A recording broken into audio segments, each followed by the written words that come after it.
Hello, hello, hello. Hey, it's Matt Linklater here. I want to share with you some ideas on focus. Where your focus goes, your energy flows. And ultimately, your focus is going to be the number one determinant of your success. And so I was focused with this, or bombarded with this a few times recently, and just thinking about in sales and in business, everything is really about your internal state, your internal focus, and that's what's going to project your success. So let me explain. So I've done over 2,000 stand-up presentations, and I know that the times that I haven't been silky smooth versus the times that I'm silky smooth really boils down to what's going on in my head. So typically, if I'm going to have a great presentation, I'm really not thinking of a whole lot. I'm kind of blank, and I'll share that in another presentation of how to put that blank state in your mind. Go to kind of what some people in NLP call that zero state, that state of know nothing. But ultimately, the times I'm not having success is I'm thinking about the audience. I'm thinking about being judged. I'm thinking about what they're saying, or what they're thinking, and how they're receiving my message rather than just knowing, having confidence in knowing that message. And so I was approached this the other day. With one of my friends owns a hair salon, and one of her employees was going to do a training, and the employee was practicing on a mannequin when I was there, and she said, "I'm really nervous for tomorrow." And as you think about that, why is she nervous? Here she is, knows her craft, is the best at her craft, and she's done it a million times. What she's nervous about is being judged. So her focus isn't on about being great and being stellar what she's doing. She's focused on about the audience judging her. Just yesterday we had a parent-teacher conference over my 3.5-year-old boy MJ. Pretty grown up already, but to be having those types of meetings. But when I went in there, one of the things they said is that sometimes when he goes into a group meeting, he surveys the land, and he's kind of surveying, not necessarily where does he fit in, but he's surveying, is it safe in there? He doesn't really, when people approach him, he sometimes thinks they're, in theory, not attacking him, but he's really protective of his safe space, of his closeness. And so really what he's doing is he's focusing in on, protecting himself and his territory rather than just feeling like he's safe and having fun. So it's really just a shift in his mind that if he was able just to kind of let his guard down and go play, he'd have a lot more fun. And so what I really think about here is, when you think about your focus, is how do you have ultimate success, whether you're doing a one-on-one sales meeting. I've done over 13,000 sales meetings. I was a financial wholesaler for 10 years for Allstate, AXA, and Ameriprise, and I used to call them financial advisors, so I ran 13,000 sales meetings. I've done over 2,000 stand-up presentations. Where in those presentations I was either speaking to financial advisors over the time, I've spoken to retail investing customers, I've spoken to business owners, I was a partner in a training company where I did about over 600 trainings in 4 years. I spoke to over 20,000 people. I've sold from standing up, from stage. I've done many different things, and ultimately my success in business always comes to what am I focusing in on, and can I control my mind, can I control my physiology and have success? So think about it. I grew up in Chicago here. How did Michael Jordan get in the zone more than other people? And I think in business you can be in the zone just like an athlete. So how was Michael Jordan throwing up 40 points on the court while he was on the side throwing up? And it was ultimately, what is he focused in on? And so what are you focused in on every day? The days that you walk in and you have great business meetings. You go walk in, you have a great sales meeting. And so what's the difference in those days? And it's ultimately, what are you focusing in on, and what are you thinking about? I always think about, the difference between a good day and a bad day. What are those? What is the real difference there? Do you wake up on a good day, or does a good day happen to you? Wake up in a bad day, bad mood, or does a bad day happen to you?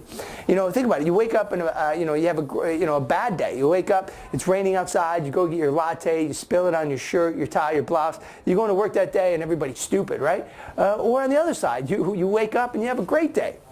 It's sunny outside, they give you an extra shot in your latte, and you go to work, everybody tells you how great you look, and sales are through the roof, revenue's through the roof, everybody's great. What is the difference in those 2 days? Is it the day or is it you? Now think about it, have you ever kind of walked through your day and said, hey, everybody's stupid today. You go to the gas station, you go to work, everybody's just kind of seems like they're on edge or bothering you. And the more that happens throughout the day, because it happens to all of us, is it them or is it you? And so it's really ultimately your focus. So one of the things that one of the great books out there is a book called Flow. And so in the book called Flow, what he talks about is that ultimately you want to have autotelic experiences in life. And it's almost like what Einstein said with the theory of relativity. Time can either seem to go really slow or seem to go really fast depending on what we're focusing in on.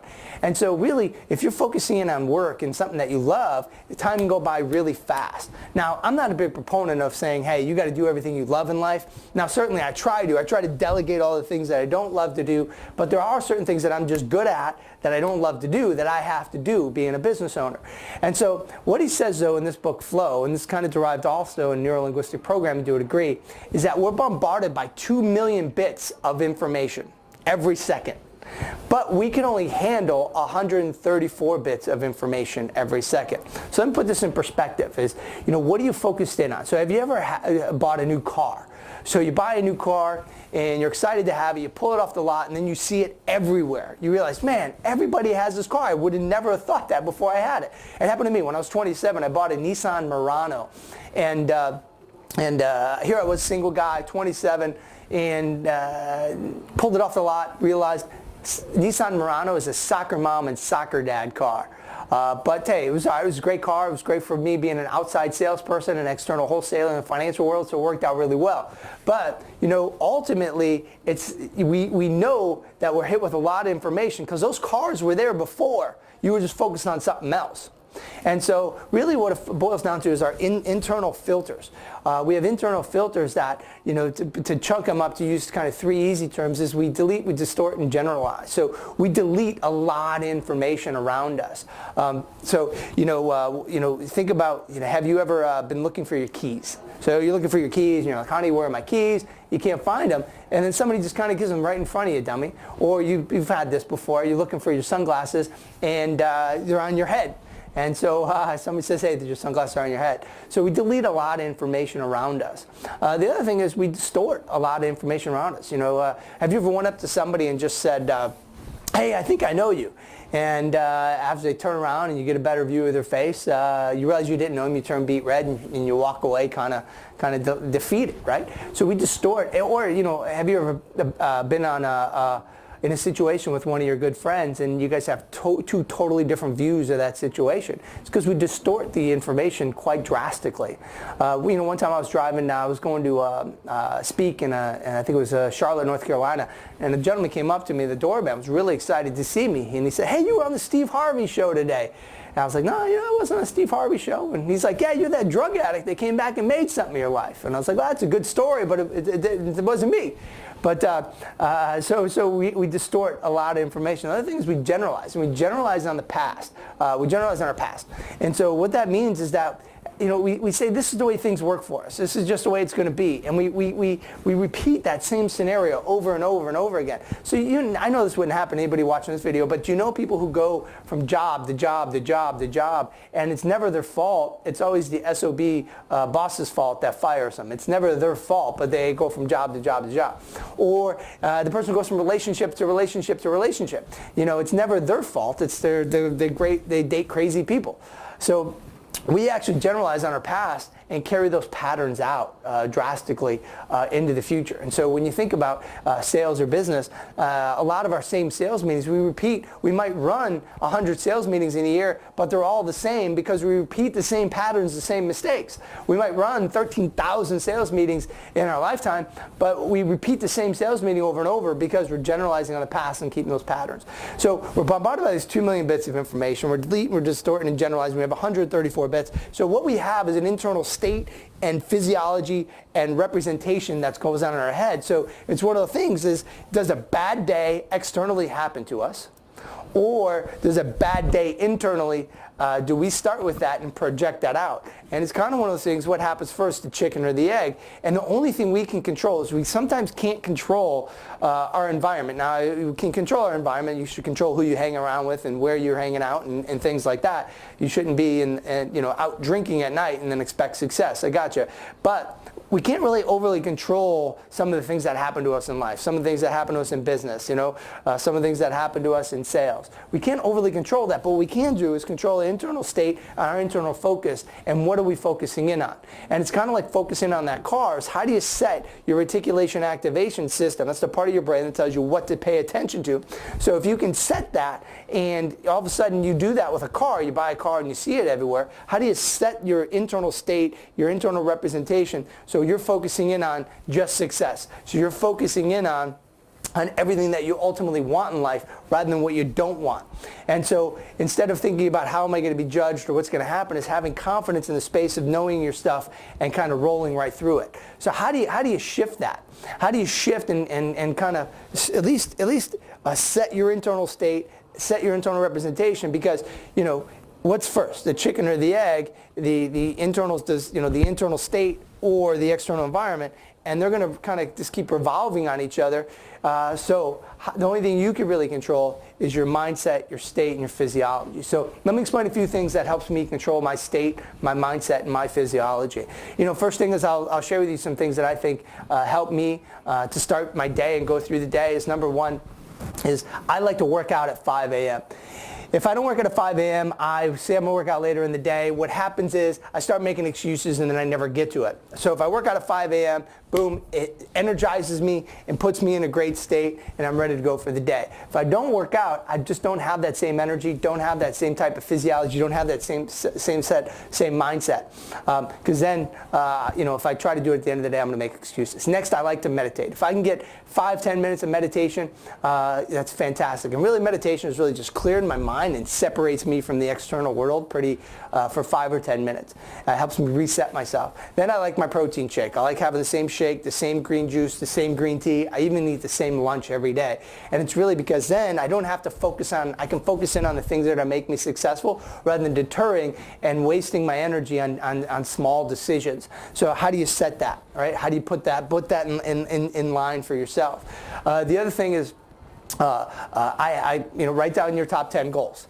I have my goals, my vision board, and my incantations right next to my bed. I have them sitting there taped to my shutters, and so I can see them every time before I go to bed and every time I wake up. I have it in my bathroom on the mirror. So every time I wake up, I have it right there for you. I have it for myself. I have it in the office here. Now, when I do trainings, I teach something called Physiology of Excellence, and I'll do a video on that here in a podcast in the future. But ultimately, what a Physiology of Excellence is, how do you stack the states of success inside of you?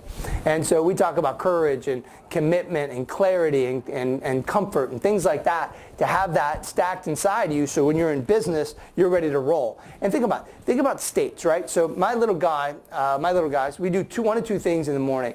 Is sometimes we play Tony Robbins incantations. So before I go and do a stand-up presentation, I'll listen to Tony Robbins incantations once or twice. They're 10 minutes long. So in my hotel room, I'm jumping around, and I look like probably a teenager jumping around to incantations, but it's really just to get the energy flowing in my body. So sometimes we do that with our kids. The other thing that we do is, right now we've been playing the song Unstoppable from The Score. So how many times have you ever listened to a song and put you back to a time in your past where you felt great and you just start kind of getting those same feelings again? It's the same thing. So we try to induct our kids, through positive affirmations, positive music, to kind of get them going throughout the day. We'll even start dancing around in the morning and throwing them up in the air just to get that juices flowing. So there's a lot of different things you can do to change your state. One thing I tell my kid before they go to school, and this is funny because this just happened yesterday during the parent-teacher conference, they said, well, what are some of the things that you do? Because I was telling him when he goes into an environment and he doesn't feel safe, how do we change his state? How do we get him hyped up so he has a different state to take on the environment? The same thing we've been talking about. I said, how do we do this with a kid? So some things I do is I always just hit them with knuckles. We blow it up. I tell them to give me their muscle. I tell them to say, go, go. And they do this thing. But here's what I do in the morning. I tell my son before he goes to school, look, leaders lead by example. When they ask you to do something, you do it faster than anybody. When they ask you to pick up, you pick up 20% more than anybody. You are like lightning McQueen. You think speed, you think fast. And I told them this yesterday, and they started started laughing because they said he's always the first one to, when they say get in line, he runs to the wall to get in line. When we say to pick up stuff, he's always running around to pick up stuff. And it's really because it's what I put in his mind. So what we're focusing in on is where our energy is going to go. Where our focus goes, our energy flows. And so really, set your focus each and every day, focusing on what you want, focusing on what you ultimately desire. And, something small to think about is you cannot not think of something without thinking about it. So if I said, don't think about the biggest, reddest, loudest fire engine right now, what are you thinking about? The biggest, loudest, reddest fire engine right now. So if you cannot not focus on something or think about something without thinking about it. Focus in on ultimately what you want. Have pinpointed what you want. Create some mental space. Set your day. And because that we're going to generalize, and those patterns are going to keep playing out. And the only thing we can control is our state and our mindset. And so how do we do that? And a few things ultimately is work out, meditate. Set up the right patterns to eat right and fueling your body. Set up the right things that you're fueling your mind with in audios. Put your incantations, your goals, your pictures of your vision board around you. Change your state. Get up, move around, listen to great music, listen to great videos, listen to great audios. Just inundate your mind. And just like MJ, induct yourself every day. And I try to induct him every day with the things that I know that are going to help him be successful. And so, hey, everybody, have more sales, make more sales, have a great day in business, and crush it in business. I ask you this, if you can, do me a favor. If you can share this to some people, I really appreciate it. If you can comment back, tell me what you liked, tell me what you didn't like. If you can comment back and tell me also what you'd like to hear about. All this stuff that I come up with is from, just like you, from experiences. I ran 10 years in the financial world. I ran 13,000 meetings. I've done over 2,000 presentations. I run 3 businesses. We're going to a Mez fund today to raise $5 million. Raised $500,000 from a bank yesterday. So we're always, in business out here, doing things and experiencing different things. And a lot of them are from my experiences. My experience that I find is successful. And sometimes, hey, when we make mistakes, or when we see the environment, or we see other people that are successful, or other things that they could have done different or better. So whatever we can do to help you out, let us know. Please share us. Please comment on us. And good luck. Crush it out there. And I look forward to talking to you soon.